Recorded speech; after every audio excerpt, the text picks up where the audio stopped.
Once there was a wicked sprite that enjoyed playing tricks on others.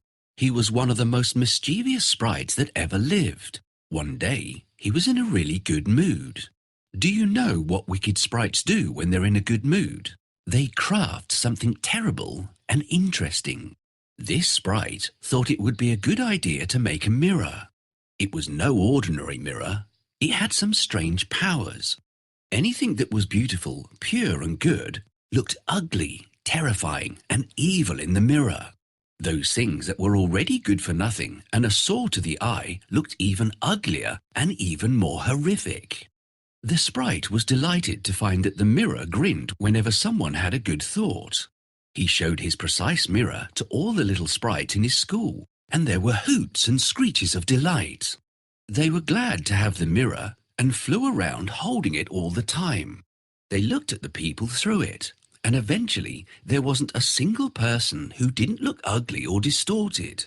In their excitement, they flew higher and higher until they were close to the stars.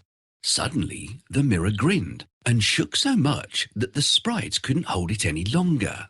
It went crashing through the skies and shattered into a million pieces, some as big as a person and others as tiny as a grain of sand.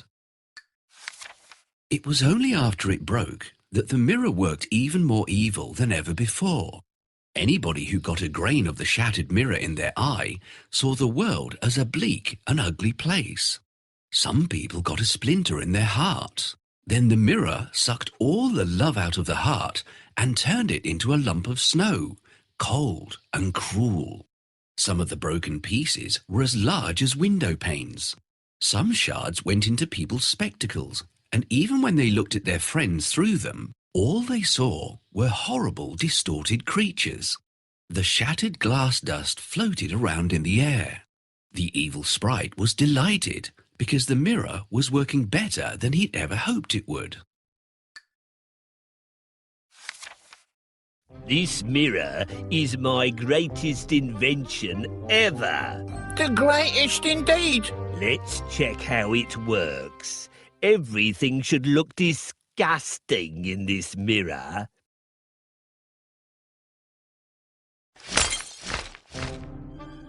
Ha ha ha!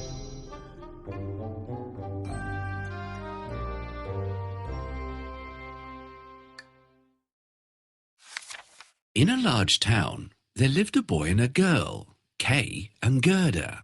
They lived next door to each other, but anybody who saw them playing together would have thought they were brother and sister. The town was so crammed with houses that the people had no place for gardens. They were content with a couple of flower pots. But the children had something just about as good as a garden. At the place where the roofs of the two houses met, they had large wooden boxes with vegetables and lovely rose bushes. Sometimes they took their stools and sat among the bushes and pretended that they were in their own big garden. But when the winter came, the children could no longer sit outside. They had to be content with playing inside the house. One day, Gerda and Kay were sitting by the window in Kay's house. Kay's grandmother, who was looking at the snowflakes, said quietly, "The white bees are swarming." Kay and Gerda looked at her in surprise. Grandma, do the bees have a queen? Kay asked. "Oh, yes, they do," said Grandma. "Where the swarm hangs in thick clusters, she flies there. Sometimes she flies into towns and peeps in through the windows. When she does that, the most beautiful patterns form on the window pane. Have you both seen this happen?" Kay and Gerda nodded. They'd seen it many times, so Grandma was telling the truth. That evening, when Kay was sitting by the window alone, he saw something remarkable. He noticed that one snowflake was larger and prettier than the rest and sparkled in the moonlight. The flake of snow grew larger and larger, and at last it was like a young lady dressed in the finest white gauze made of a million little flakes like stars. She was so beautiful and delicate. But she was made of dazzling sparkling ice and was so full of life. She turned around to look at Kay. She nodded towards the window and beckoned with her hand. Kay was frightened and jumped down from the box. It seemed to him as if, at the same moment, a large bird flew past the window. The next day was very different. There was snowfall at first, but afterwards the sun shone brightly. Kay and Gerda cheered up because green leaves were sprouting on the trees, the birds were singing, and the windows were thrown wide open. That summer was very special because the roses that bloomed were prettier than ever before. Gerda learned a hymn that mentioned roses. She sang it to Kay, and he liked it very much. They immediately sang it together. The rose in the valley is blooming so sweet, and angels descend there the children to greet. They felt so good after singing it that they went around kissing the roses. They enjoyed that summer thoroughly, and their memories were full of fresh rose bushes, warm sunshine, and laughter. Kay, we haven't taken care of the flowers for quite some time now. Yes, we have to clean it up. Can you help us with the cleaning? First, let's pull out all these weeds.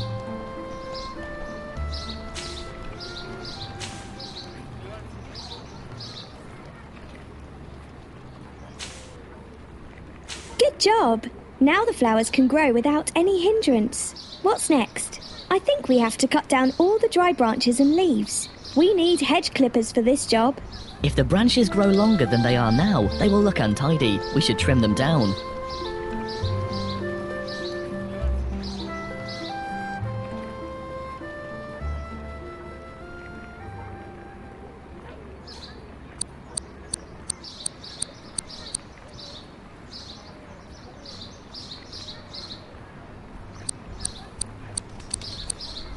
Excellent! Now we need to water the flowers. We need a watering can.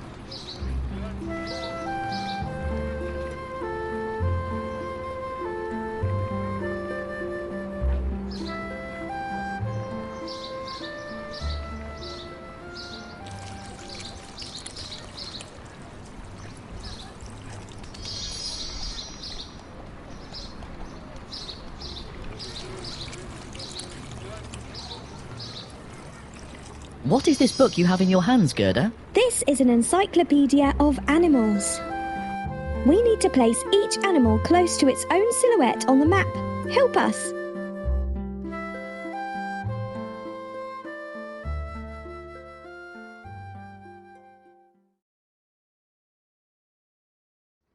There are so many amazing animals that live in the world. I'm so glad my teacher gave me this book. By the way, we had singing class today at school. I learnt a lovely song. Wow, that's great. Go ahead and sing it. Okay. The rose in the valley is blooming so sweet, and angels descend there the children to greet. Now that's such a beautiful song. Kay and Gerda sat outside talking as the clock tower struck 5, and almost at the same moment, Kay felt something fall in his eye. He rubbed his eyes and splashed water on it, but whatever it was wouldn't come out. It was one of the splinters from the magic mirror. Another piece struck his heart, and even though it didn't hurt him, it slowly changed his heart into a lump of ice.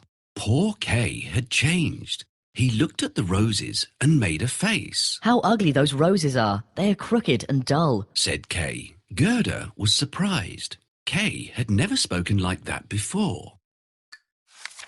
She brought out her book of animals, and they looked at it as they had done many times. But Kay closed the book shut and said, I don't want to look at these ugly, horrid animals. Kay was so grumpy and unkind that Gerda left sadly.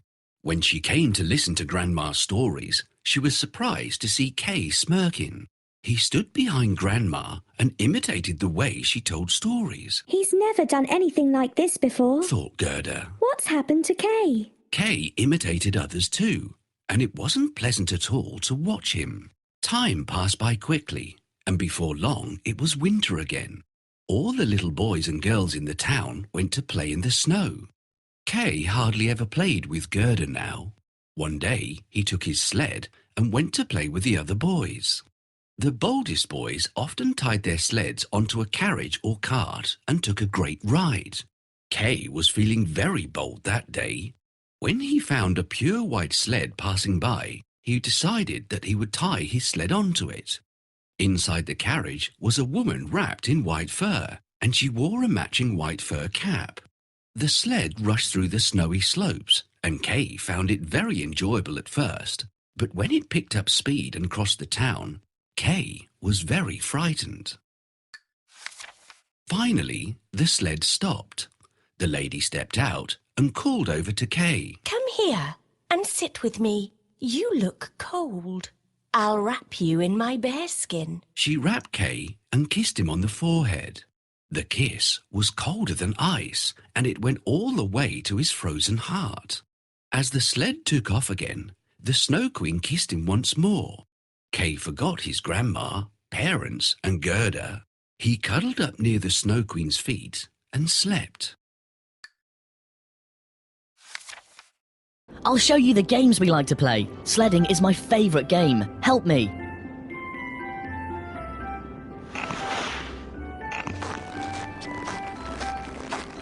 Good job. Let's do this one more time. That's enough. I'm bored of sledding. Let's make a snowman.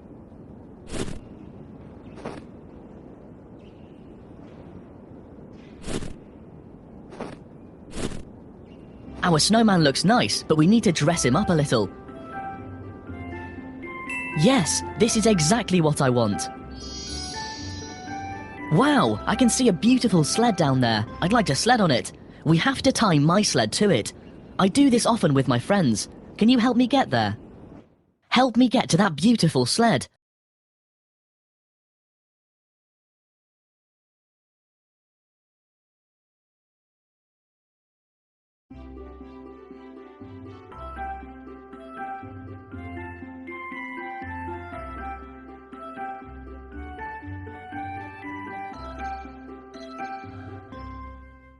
There is no way here.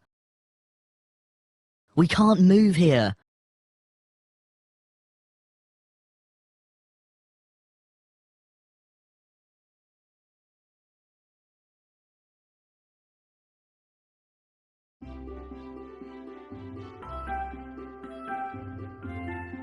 Good job. Thanks a lot for your help. Let's go and don't stop.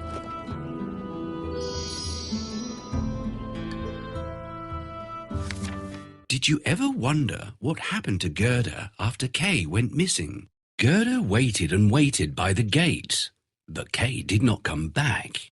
In the evening, she went to see the boys playing on their sleds. Did you see Kay? She asked. Oh yes, he tied his sled onto a big white sled and left the town, Said one of the boys. Gerda was very sad. She waited and waited for Kay right through until spring. I wonder where Kay is. I hope he's safe. She thought one day. Don't worry. He's safe. The warm sunshine spoke softly. But Kay has gone forever. She wept. No, that's not true. The swallows sang. Somehow, Gerda felt better after that. She wondered what she ought to do. She went home and put on her favourite red shoes. She went to the river and spoke sadly to it. River, did you take my beloved Kay with you? Please take these shoes and give him back. She pleaded. She threw the shoes, but they were washed back onto the riverbank. I think I'll throw them farther. Thought Gerda. Suddenly, she saw a boat lying among the rushes. She got into it, and from the boat, she threw her shoes as far as she could. Gerda was scared, but she held on tight to the boat. I never thought it would be so frightening to travel on a boat all by myself. She thought. She drifted towards a cherry orchard with a little cottage right in the middle of it. Standing outside the cottage was an old woman with a crooked stick in her hand. Help, save me! Gerda cried out. The woman looked up sharply, and before long, she came rushing towards the stream and gently lifted Gerda off the boat. Where were you going all by yourself in that boat? Asked the woman. Gerda told her about Kay and asked the woman if she had seen him, but she shook her head. The woman liked Gerda very much, and she'd always wanted a daughter like that. She knew a bit of witchcraft, though she was a nice and harmless woman. All she wanted was to have Gerda live with her. I'm sure the rose bushes in my garden will remind this little girl of her home and her friends, Thought the woman. I'll use a bit of magic to hide them. She waved her crooked stick over the rose bushes and they sunk into the ground.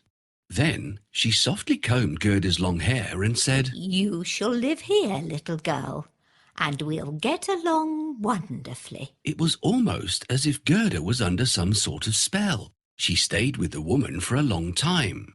They lived very happily. But one day she noticed a rose in the woman's bonnet. The woman had forgotten to hide it. She went into the flower garden and searched everywhere for another rose, but she couldn't find one anywhere. Slowly, Gerda sat down on the ground. Oh, not a single rose can I see here. Gerda cried out. The hot tears from her eyes splashed on the earth, and immediately all the rose bushes pushed their way out of the ground. The moment she set eyes on the roses, all her memories of Kay came rushing back. The girl looked everywhere, but the woman was nowhere around. Without waiting for a moment, Gerda pushed open the rusty gate and ran out as fast as she could, even though nobody was chasing her. Oh, Kay, how did I forget you? Said Gerda. I must look after you. Spring and summer have passed and it's autumn already. Back in the cherry orchard, it had been spring forever. But outside, the leaves had turned yellow and autumn was fast approaching. This is such an amazing place. There are a lot of roses here. They remind me of Kay. I must find him. All right, darling. But before you leave, can you do me a favour? Please go to the garden and gather some cherries for me. Sure. She's such a good girl, but I'm afraid that something might happen to her. It would be safer if she stayed with me. We should hide all the roses so that they won't remind her of Kay. Can you help me? That's good. Yes, good job. I've gathered all the cherries in your garden. I have to leave now. All right, my dear. Will you allow me to comb your hair before you go? I wonder where I left my hairbrush. Can you see the hairbrush? Where can it be? There it is. Thank you. Magic comb. Please help this little girl forget her past and stop worrying. Well, this is it. Oh, I feel so light and free. I really like your house and this garden, but I can't help feeling like I've forgotten something. It's because you are tired, my little child. I have a room for you. You can rest there a while. I've not been there for a long time, so you will have to clean up the room. We need to clean the room. I see a cobweb in the corner of the ceiling. We'll brush it away. Let's fix the curtains.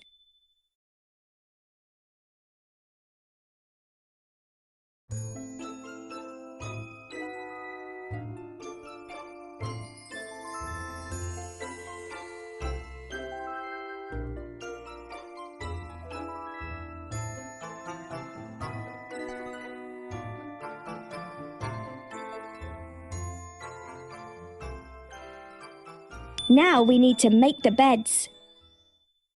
We have to remove that basket. Let's put some books in the shelf.